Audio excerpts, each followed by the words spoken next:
no tema do nosso congresso. Está lá em Êxodo 33. Nós vamos trabalhar Êxodo 33, né? Você mantém a sua Bíblia aberta. É uma leitura maravilhosa. Êxodo 33. Vamos ler aqui o 14, né? 14 e 15, diz assim a palavra do Senhor. Deus respondeu. Todos acharam? Amém? Deus respondeu: a minha presença irá com você, e eu lhe darei descanso. Em outras versões, e eu lhe darei vitória. Se a tua presença não for comigo, não nos faça sair desse lugar, pois como se poderá saber se alcançamos o favor diante de ti, eu e o teu povo? Será que não é o fato de andares conosco, de maneira que somos separados, eu e o teu povo, que todos os povos da terra? Bendito seja o nome do Senhor. Amém, queridos. Esse texto, deixa eu tentar aqui fazer um pano de fundo para você ficar, principalmente os mais novos que estão nos visitando. O livro do Êxodo, ele relata uma operação extraordinária de Deus para com seu povo. O povo estava prisioneiro há muitos anos e começou a clamar a Deus. Deus levanta um homem, e é umas coisas loucas mesmo. Deus irmãos, no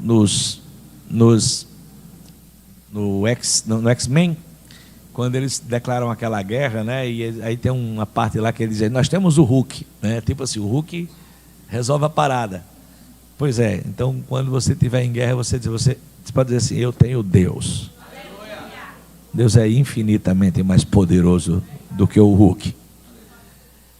E Deus, ele levanta um homem, e diz a palavra de Deus que o homem com um cajado na mão chega diante do homem mais poderoso da face da terra, o maior exército, o maior poder, a cultura mais imponente daquela época. E na sala real ele entrega um recado dizendo: o Senhor diz, libere o meu povo. Meu Deus, solte os escravos. Na sua arrogância, e aí não só a arrogância do homem, tem algo muito maior ali. Deus endurece o coração de Faraó, e Faraó começa, todos conhecem essa história, é uma história bem conhecida. E diz a palavra de Deus que o Senhor bombardeia o Egito, certo?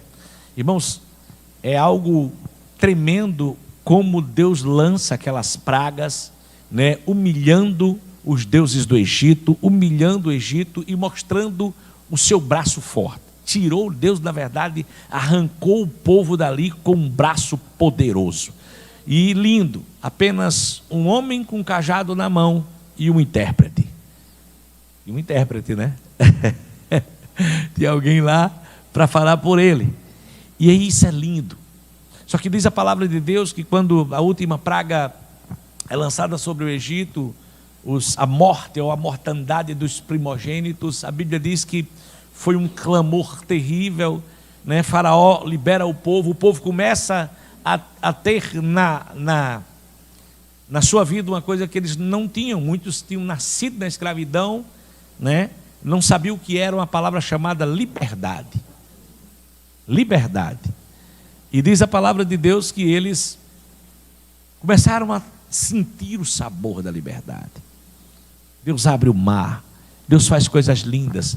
Deus, na verdade, diante dos olhos de todo Israel, Deus destrói o Egito numa forma que só Deus poderia pensar em fazer. Abriu o mar, o Israel passar, o Egito intenta passar e Deus fecha o mar. E cavalos, carros, cavaleiros, sem uma flecha ser lançada do lado oponente, é destruído diante dos olhos de toda a nação. Irmãos, foi uma visão assim estarrecedora, né? E Deus, diz a palavra de Deus que Miriam já de idade pega o seu tamborim e canta um hino de louvor ao Senhor. Israel se alegra, é lindo, maravilhoso. Mas com pouco tempo depois, Israel começa a esquecer de tudo isso. Israel começa a fraquejar na fé. Diz a palavra de Deus que o Senhor, Ele levanta Moisés. Cara, não é à toa que Moisés é conhecido como o maior líder de Israel. Maior até que Davi. Davi era encantador, eu amo Davi. Mas Moisés foi o pastor dos pastores. E diz a palavra de Deus que quando Deus chama Moisés para o monte para revelar, enquanto Deus estava preparando um futuro glorioso para Israel, o povo se desviou. Escute isso aqui, sinceramente, eu sei que muitos de nós somos provados pela prova do tempo. Irmãos, não é fácil. Não é fácil, sinceramente. Deus deu uma promessa. Teve aqui um casal que falou um pouco da prova do tempo. Nós passamos pela prova do tempo, certo? Mas, irmãos, eu me lembro quando eu estava num processo, né, na minha vida, que alguém lia o Salmo 40, irmãos, aleluia. Esperei com paciência do Senhor, eu digo: Jesus, Salmo 40, não, Jesus, apressa-te em meu socorro. Porque eu entendo isso, é do nosso coração, né? E aí, na nossa cultura atual, aí é que nós estamos. Por que é que tem muita gente tendo dificuldades e tendo lutas com ansiedade? Porque nós estamos assim, um imediatismo fora do comum. A gente quer para ontem, certo? Se você chegar num restaurante, você está com sua família, não tem nada atrasado, não tem nada corrido, onde você chegou para jantar. Se o prato demorar mais do que o normal, você já estraga a noite, você já fica chateado, já dá uma regulagem no pobre do garçom que não tem nada a ver, cuidado, está só ali para transportar o comer da cozinha para a tua mesa. Na verdade, ele está para ali servir, né? Perceba que nós estamos nesse processo, nesse tempo, e não é fácil.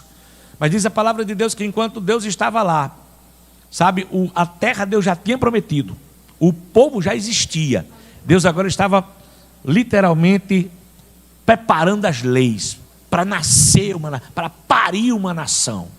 É lindo aquilo ali, irmãos. Mas de repente, enquanto o homem de Deus estava diante de Deus, e eu falo isso, irmãos, sem querer, porque às vezes, se a gente não tomar cuidado, os líderes tomam para si uma coisa muito maior do que o que verdadeiramente é. Mas nós, na verdade, somos apenas servos. Mas enquanto o homem de Deus estava lá, diante de Deus, buscando o Senhor, recebendo revelações extraordinárias, você imagina, eram revelações tão tremendas que Moisés recebeu de Deus. Você já prestou atenção nos detalhes do tabernáculo, nos detalhes da roupa do sacerdote? Não foi só as leis. Deus deu detalhes, irmãos. Não é um negócio assim, não é um negócio qualquer. Deus é de detalhes, é um Deus de detalhes. Perceba, e aí o povo lá embaixo começa a se engalfinhar. Está demorando, já faz uma semana. Cadê Moisés? Tem notícia de Moisés?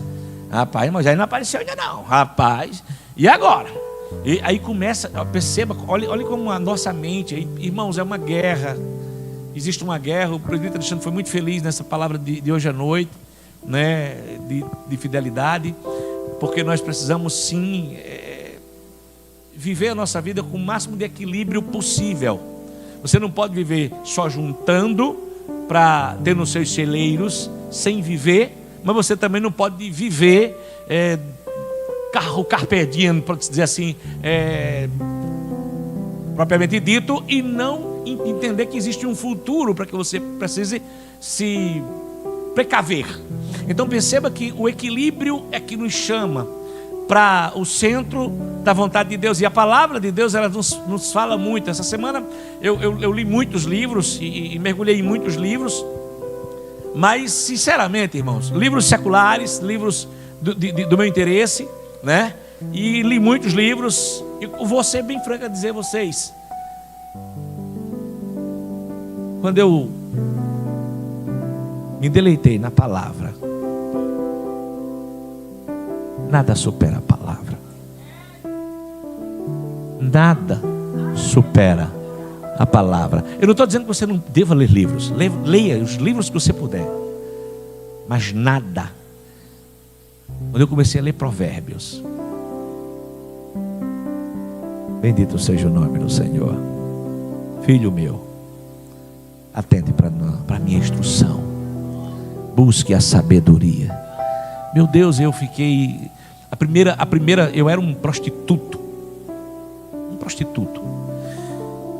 E a primeira palavra que eu recebi de Deus foi Provérbios, se não me engano, Provérbios 4:5, que fala da mulher adúltera, que anda à caça de vida preciosa.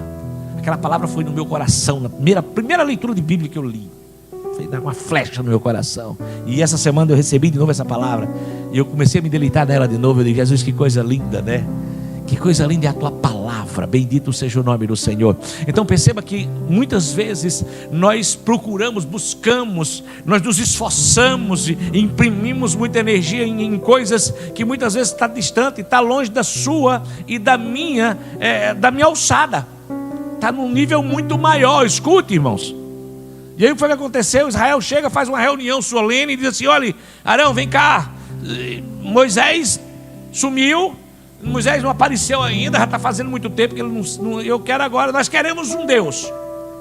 Resolve nossa bronca aí, faça-nos um Deus. E é interessante, você vai ver que nesse tempo, um líder fraco, irmãos, e não é fácil, porque às vezes nós somos... Ore pelos seus pastores. Ore pelos seus pastores. Porque nós lidamos com vidas. E muitas vezes a vontade que dá é de chutar o balde. Esse cara quer nada. Essa menina quer nada. Sabe? Mas a gente se lembra que também nós fomos assim. E se não vigiarmos, voltamos a ser assim.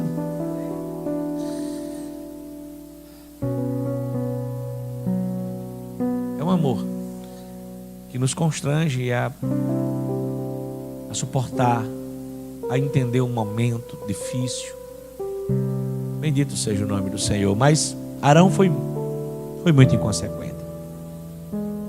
Arão de pronto já pegou ali os penduricalhos de ouro e de imediato formou um Deus, irmãos, e um sincretismo religioso. Se você for analisar, se você pegar o texto ali, está lá no 32, você vai ver que ele diz: olha, eis aqui Israel, o seu Deus, Deus com D maiúsculo. Se você for analisar, é exatamente isso. E a nação e o pecado, é interessante como isso acontece conosco, quando eu falo no sentido do cristão. Eu não estou falando de você em si, mas a pessoa passa anos para se libertar de um pecado, passa anos para se libertar de uma prática pecaminosa, de uma prática moralmente reprovável, passa anos, mas quando ele abre um precedente do pecado, irmão, isso volta assim em semanas. O pudor se acaba, a vergonha se acaba, você olha assim, Deus, como é que pode? É a irmã fulana que está nessa situação? É a irmã fulano? Porque o pecado é terrível, irmãos. Nós não devemos brincar com o pecado.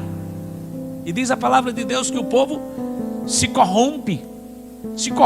E não vou entrar muito em detalhes, porque eu quero chegar no ponto onde Deus tem que colocar no meu coração.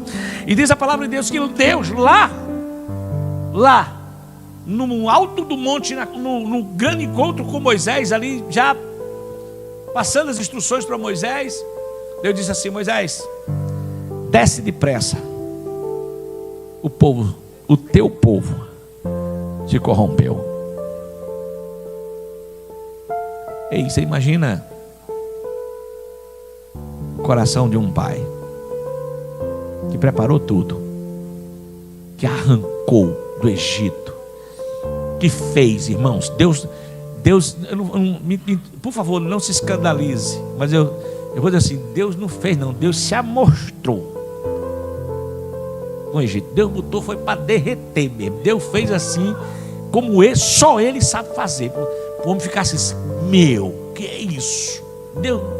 Deus fez prodígios, milagres. Tanto é que em toda a história de Israel é lembrado esses feitos. Você pode prestar atenção quando alguém está clamando, quando alguém está chamando Deus para se arrependendo, quando a nação se arrepende. Deus, o Senhor é o Deus de Isaac, de Abraão, de Jacó, que fez aquilo no Egito, que o Senhor que com um braço forte arrancou aquele povo de lá. Enfim, é algo muito forte. Moisés desce, enxerga a cena. Eu disse, Moisés, cara, chega, eu vou destruir esse povo. Olha a diferença de um líder fraco para um homem de Deus que ama. Moisés disse, Senhor, não faz isso não. Eu disse assim, Moisés, eu vou fazer de você uma grande nação. Eu vou destruir, vou zerar aqui, eu vou resetar o HD aqui, cara, e vou levantar de você, da tua coxa, uma nação. Perceba, e Moisés, eu acho massa o apóstolo Luiz Hermínio, tá? Você não achar que é outro. Ele diz assim que Moisés prega para Deus. Ei, Luiz Hermínio é uma figura, mas é verdade. Moisés diz, Senhor, se arrepende disso que o Senhor está pensando, Senhor. Não pensa nisso, Senhor. O que é que o povo vai dizer? O povo vai dizer que o Senhor não teve condições de manter o povo. E é verdade. E Deus volta atrás. Deus, na verdade, é lindo isso. Perceba, quando um homem de Deus entra na brecha por amor de uma vida, Deus já tinha no seu coração dito assim, olha, eu vou matar. Acabou, velho. A minha paciência, a minha bondade, a minha benignidade já transbordou. Esquece. E detalhe, tinha uma vantagem muito grande para Moisés, porque o problema era com o povo. Moisés ia ser muito honrado, mas ele disse que não. Ele disse, Senhor, faz isso não. Faz isso não, Senhor. As nações vão dizer assim, o Deus que disseram que era todo poderoso tirou eles, mas matou eles. E aí nós entramos agora no 33, quando o Senhor ele diz assim, beleza, eu vou enviar o anjo. Eu vou enviar o anjo. Olha que coisa linda, irmãos. Ei, eu vou ser bem franco a lhe dizer, se fosse eu disse, o anjo, Senhor, aleluia, terra, manto, que legal, Senhor, o anjo. Eu vou enviar o anjo. Detalhe, e vou te dar a vitória. Sabe a terra que eu lhe prometi? Eu vou te dar. Eu vou enviar o anjo e vou cumprir a minha promessa. Fechou. Mas eu acho lindo, eu vejo o homem de Deus dizendo assim, Senhor, vitória é muito bom. A terra e a sua promessa é extraordinário. Mas eu quero a tua presença. Senhor, se a tua presença não for conosco, olha a ousadia, e isso é ousadia, irmãos, porque eu posso ler um texto, interpretar, eu posso até estar presente no momento, mas não conhecer o que está no coração. Mas Deus sonda o que o coração de Moisés queria dizer naquele momento. Moisés disse, não nos faça sair desse lugar. Vocês estão me entendendo, irmão?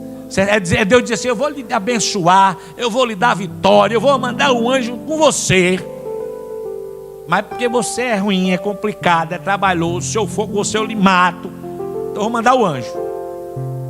Porque no final das contas era isso mesmo, se eu for no meio do povo, eu vou consumir o povo, Moisés. Sabe, eu me lembro, sabe de quê? De quando Mefibosete ele foi chamado à presença do rei. Todos conhecem essa linda história. E a Bíblia diz que Ziba, que era um criado de Saul, foi ali o cara que fez a ponte. Mais interessante, irmãos, nem todo mundo consegue ver. Eu sei que isso é uma mensagem. Nem todo mundo consegue ver o seu sucesso com alegria. Puxa, como é triste isso. E eu quero pedir para você, se policie, para não ser alguém que, em vez de se alegrar com a alegria do seu irmão, você fique triste. Lute contra isso. Isso não é de Deus, irmãos. Ziba faz a ponte, Mefibosete recebe as terras e tal.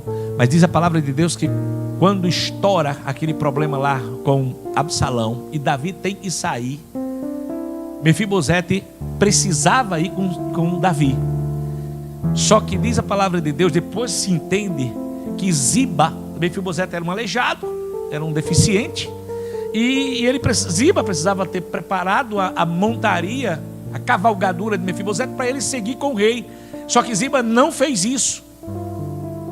E aí a Bíblia diz que Davi, quando soube disso, Davi tomou as terras de Mefibosete e deu a Ziba, porque Ziba era um tremendo traíra. Essa história é muito clara. Só que eu acho lindo que quando Davi volta, quem é a primeira pessoa que ele encontra? Mefibosete. Não tinha tomado banho, não tinha tirado a barba, estava clamando a Deus pelo rei. Quando o rei chega, que vê que de fato ele não foi, ele explica. Ele disse: meu rei, eu não fui porque Ziba não preparou minha cavalgadura, e o senhor sabe, eu não consigo acompanhar a pé. Aí Davi ficou com o coração pesado, disse: cara, mas eu já dei a Ziba, eu dei a palavra. Aí Mefibosete diz assim: fica tranquilo, rei, o que importa é a sua presença.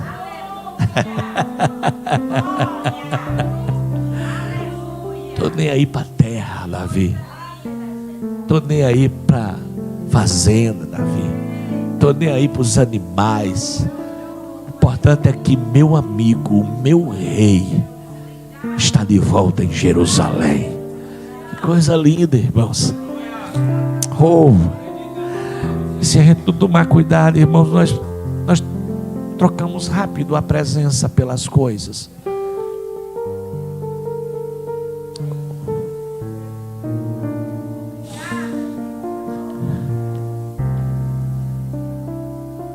Eu confesso que eu estava saindo de casa hoje para vir para o culto, mas o meu coração queria voltar para o meu lugar de oração. Eu disse: Jesus, eu não vejo a hora de eu voltar para a gente conversar.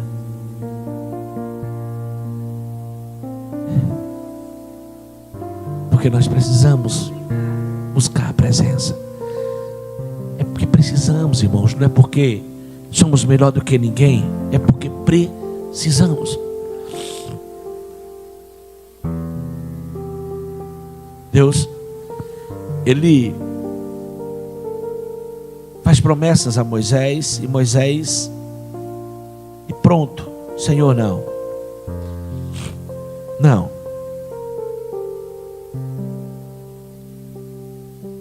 não faça isso, Senhor. Sabe? E Deus disse assim: beleza, faz o seguinte, se humilhem, que eu vou ver o que é que eu vou fazer. E aí, deixa eu falar uma coisa aqui. Nos momentos de dificuldade, nos momentos em que você e eu não sabemos como será, e na sua grande maioria a gente não sabe mesmo, não é? Você tem um caminho, que é descer na presença dEle. Obrigado, meu filho. Descer na presença dEle. Senhor, eu não entendo. Senhor, eu não sei. Mas como é que o Senhor quer fazer? Senhor, como é que o Senhor... Qual é o plano? Qual é o projeto? Porque também acontece muito da gente descer na oração e a gente querer ensinar a Deus como é que faz, né? Jesus vai, faça assim. Se o senhor fizer assim, falar com fulano, bota no coração do fulano. Fulano, senhor, olha, bem facinho. Aí Deus olha assim, meu filho, minha filha. Eu acho lindo. A Bíblia diz que Moisés tinha uma intimidade tão grande com Deus, que ele falava boca a boca, como um amigo. Olha o nível. Quando a Bíblia fala isso, irmãos, é uma profundidade muito grande. A Bíblia diz que tinha a tenda da congregação, a tenda do encontro, onde Moisés entrava, o povo ficava vendo. Quando Moisés entrava na tenda, irmãos, a nuvem baixava. Bom, você parou para pensar nisso? Vai lá o homem.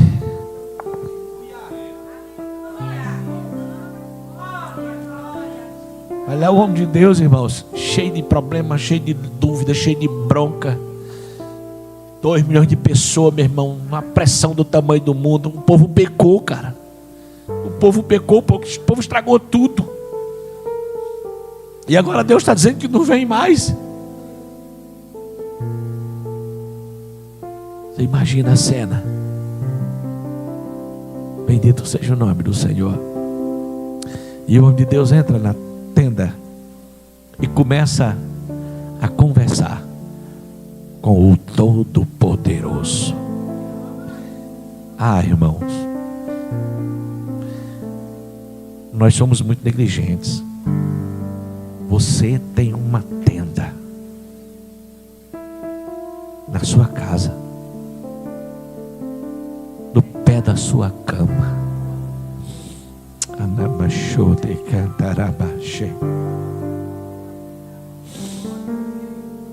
Você tem uma tenda, muitas vezes dentro do banheiro do seu trabalho. Eu me lembro, eu sempre falo isso, no tempo que a gente teve um problema muito sério numa indústria que nós tínhamos. E no meio de um vento, irmãos, um vento terrível, o mundo desabando na minha cabeça, pressão descomunal. Eu ia para o banheiro. Eu digo muito que Jesus era tão misericordioso que a mocinha que trabalhava lá na empresa, ela caprichava no banheiro. Parecia que Deus dizia assim,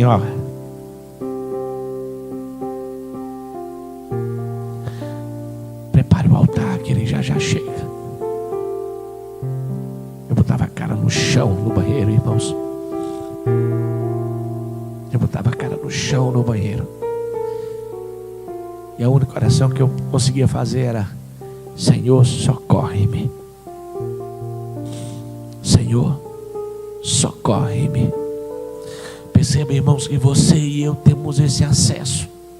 E por que a gente negligencia tanto? E por que a gente negocia tanto?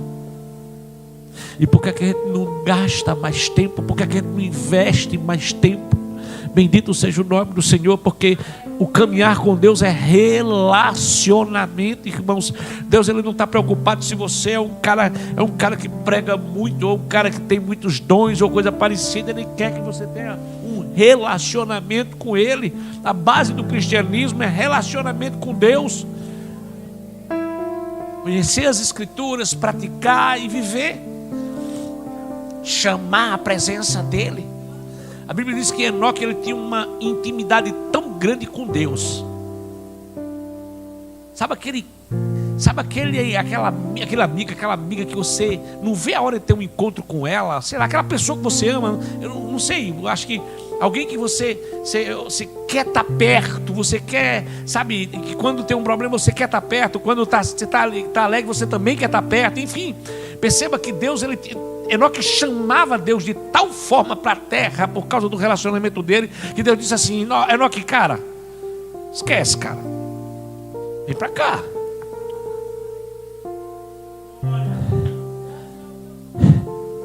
Vem para cá.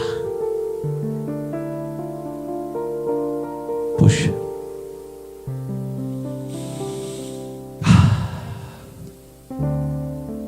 Sabe o que é que eu acho lindo? Eu já vou tentar caminhar para o final, porque o tempo está bem estourado.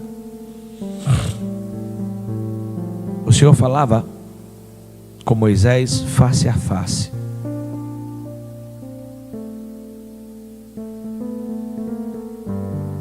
E aí Moisés, ele diz uma coisa linda. Ele diz assim, ele entra na presença de Deus e diz assim, Moisés disse ao Senhor: verdade é que mandaste guiar esse povo para aquela terra, porém não me disseste quem é que irá comigo. Disseste que me conhecesse bem e que estás contente comigo. Agora, se isso é assim mesmo, fala-me dos teus planos para que eu possa te servir e continuar a te agradar. Lembra-te que escolhestes para a nação, esta nação, para ser tua. Perceba, Moisés estava dizendo assim: Deus, me conta os teus projetos, me fala os teus planos. Perceba que hoje a gente ora diferente. Deus, esse é o meu projeto. Senhor, esse é o meu plano. Senhor, eu já comecei a executar. A favor, sou crivado, né? A gente quer dar uma de Elias, né?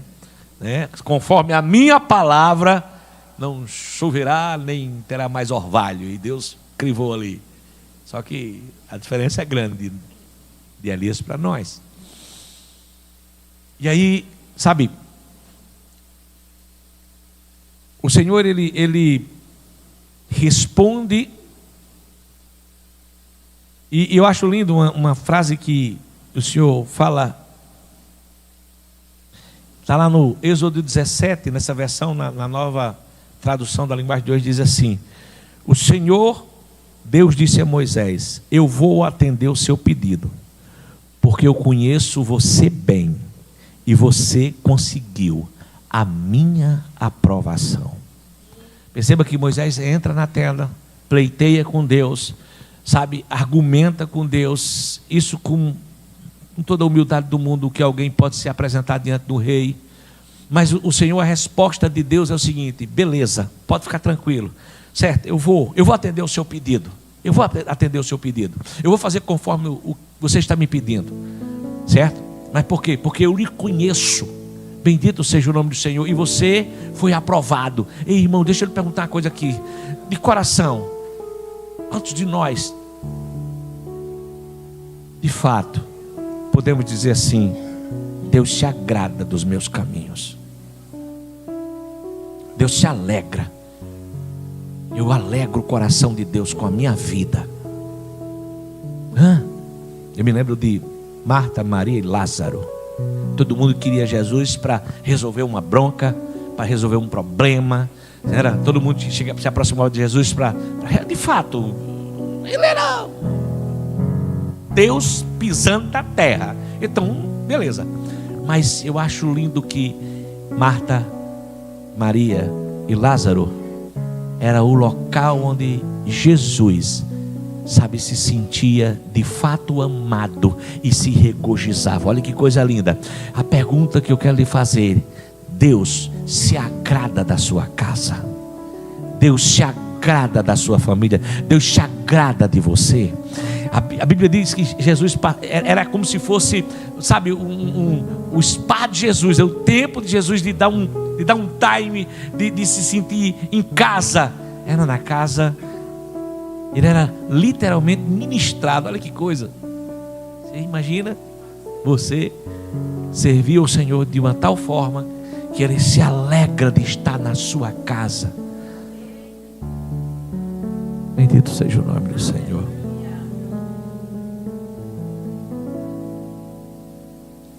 Deus tem uma eu estava estudando esses dias, tem uma, acho que é aproveitar o êxito, uma coisa assim, que quando você consegue algo, aí você consegue ir mais um pouquinho, né, Hernando? Não sei se Hernando aproveitamento do êxito. Eu estou aqui com o meu instrutor aqui da parte militar. Aproveitamento do êxito. Beleza? Opa, peraí. Deus já atendeu o pedido. Eu já estou realmente com a bênção na mão. Jesus, o Senhor já respondeu, beleza. Aí Moisés diz assim: Senhor, deixa eu lhe pedir uma coisa que está no meu coração faz tempo. Eu já recebi todas a demanda já está resolvida, mas eu quero ver a tua glória. Eu quero ver a tua glória. Meu Deus. Sabe o que é que eu acho lindo? Deus diz assim, cara, você sabe que não pode. Mas, ó, cara, parou para pensar nisso. Olha, ninguém pode ver minha face. Minha face, mas, sabe, parece um pai brincando com o filho. Não sei se eu estou feliz na minha analogia, mas Deus diz assim: Moisés, olha, eu vou passar. Olha, aqui existe uma rocha, existe uma fenda da rocha. Eu vou passar, eu vou cobrir você com a minha mão, certo? E quando eu passar, eu tiro minha mão e você verá a minha glória por trás. Vocês estão me entendendo que não existe limites para uma comunhão, para um caminhar com Ele, para uma literalmente uma amizade com Ele. Aí João entendeu isso. Sabe, perceba que se você for analisar, você vai ver, e aí nós, nesse século, nós estamos muito ligados a coisas, a ter, e esquecemos de quem de fato é importante. O importante não é a bênção, irmão, o importante é o abençoador. Porque o problema é que nós brigamos pela bênção, nós oramos pela bênção, nós fazemos campanha pela bênção e queremos a bênção, e aí, mas esquecemos às vezes do abençoador. Sabe o que é que eu acho lindo? E eu já vou caminhar para o final. Quando Paulo estava na prisão, e ele escreve a carta de Filipenses, nós não vemos o apóstolo fazer uma lamúria. É uma carta linda, em que ele começa dizendo: se alegre. Ei, se alegre, meu irmão, o cara está preso, fim de carreira, um fim ministerial. Ele sabia que ali eram os seus últimos dias ou meses, mas eu não vejo um Paulo chateado, porque com todo esse esforço que ele fez, ele não tinha um jumento novo, ele não tinha uma bicicleta. Não, eu vejo um Paulo cheio de graça e de alegria. Bendito seja o nome do Senhor, mostrando, dizendo: ei, eu estou aqui, mas Ele também está comigo aqui. Bendito seja o nome do Senhor. E eu não vejo a hora de eu me encontrar com Ele. Oh!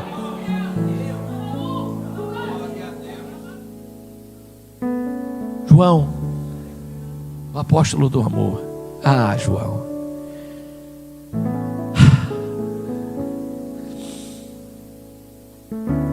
A Bíblia diz que João reclinava a cabeça no peito de Jesus. Eu gosto de abraçar. Deus nos fez seres,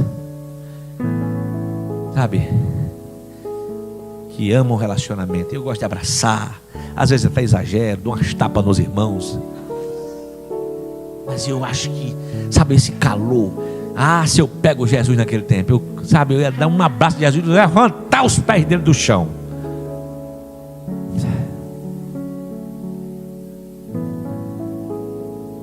João, ele sabia disso.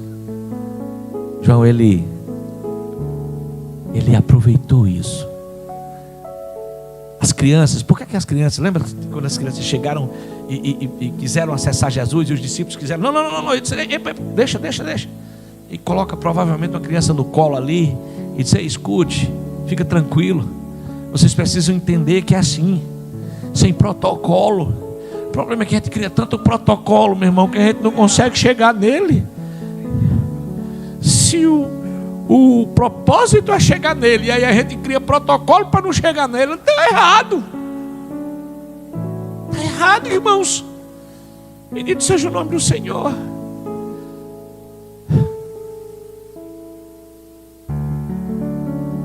Esses últimos dias, nós mudamos para um apartamento.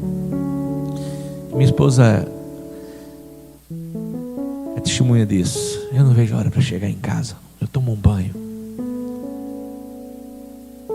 Chego cego, tomo um banho. Pego um lençol e vou botar a cara no chão lá. Só eu e ele. E lá eu choro.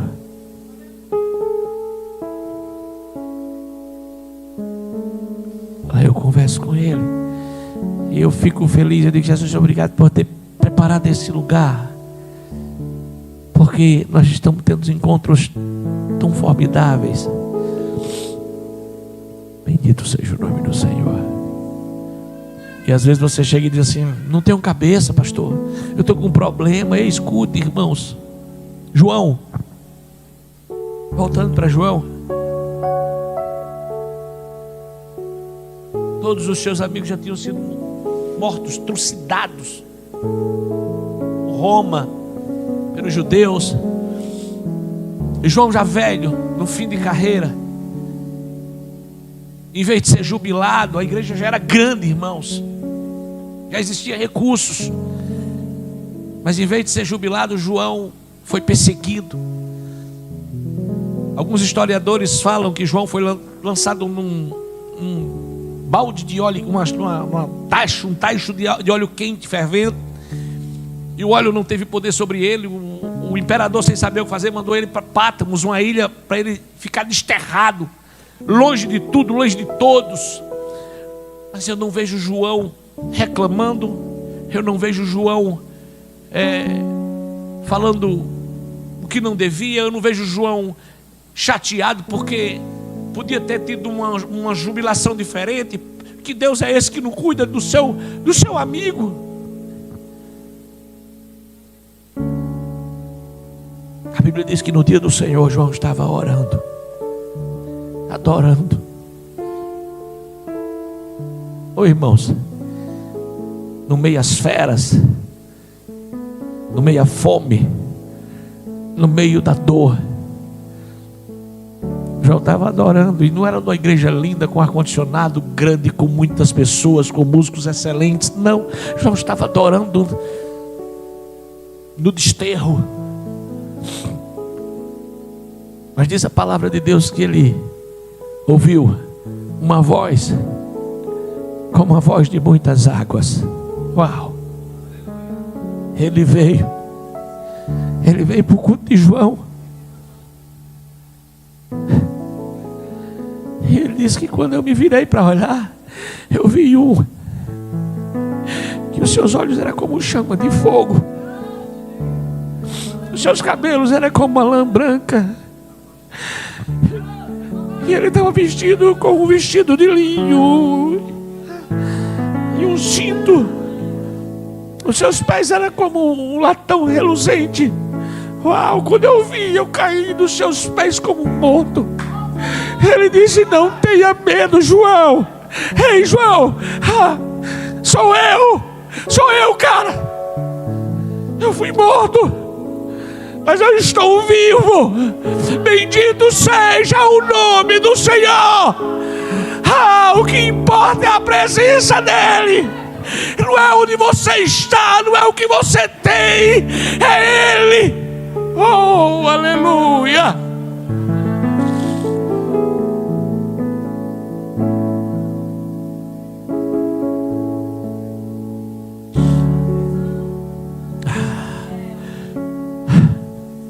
Nós precisamos voltar. Nós precisamos voltar, cara.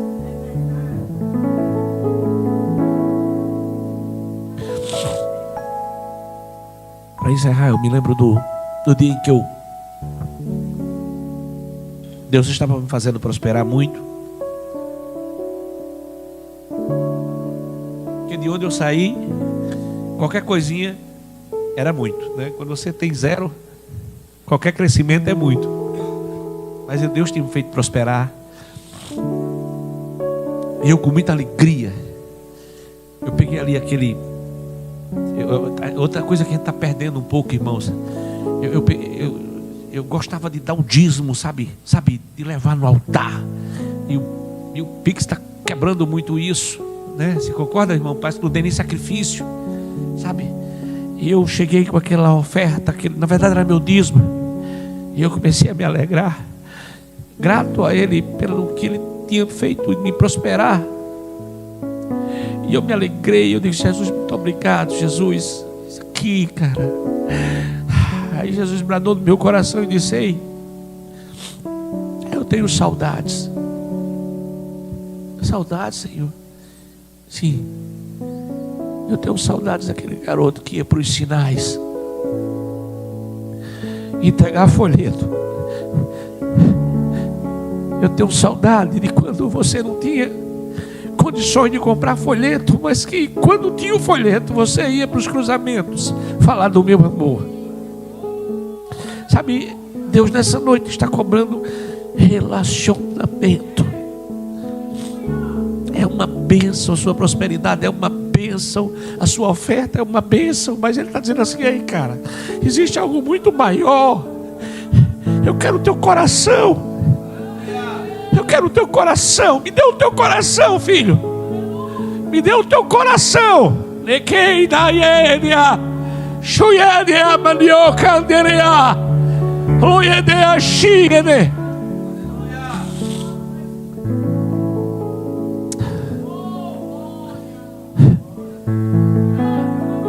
O Senhor não for comigo, Jesus, não nos faça sair desse lugar.